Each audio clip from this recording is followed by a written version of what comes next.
ఎప్పుడైనా దీపం వెలిగిస్తున్నప్పుడు మీ చెయ్యి కాలిందా? ఒకసారి గుర్తు చేసుకోండి ఆ అనుభవాన్ని. ఇప్పుడు కూడా ఆ బాధ మీ మనసులో కెరటంలా కమ్మేస్తుంది. ఎప్పుడైనా నడుస్తున్నప్పుడు కాల్లో ముళ్ళు దిగితే గుర్తు చేసుకోండి, ఇప్పుడు కూడా ఆ బాధ మిమ్మల్ని కెరటంలా కమ్మేస్తూ ఉంటుంది. అలా ఎందుకు కమ్ముతుంది? బాధ కలిగింది అప్పుడు మాత్రమే కదా.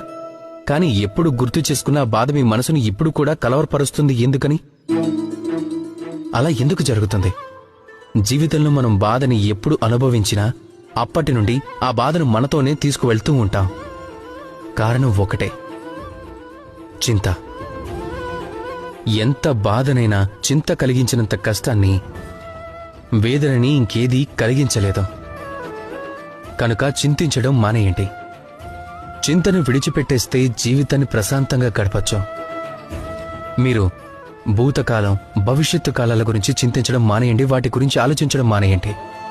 మీరు చేయాల్సిందొకటే, ఎట్టి పరిస్థితుల్లోనూ ఈ రోజు ఇప్పుడు ప్రశాంతంగా ఉండాలనుకోవడం. అలా ఉండటం ఒకవేళ మీరు ఆరంభిస్తే గనక అప్పుడు చూడండి, రాబోయే రేపు, ఎల్లుండి, వచ్చే వారం, వచ్చే నెల, వచ్చే ఏడాది, ఆపై ఏడాది, తమ జీవితం అంతా కూడా తమరికి కేవలం ప్రశాంతత మాత్రమే లభిస్తుంది.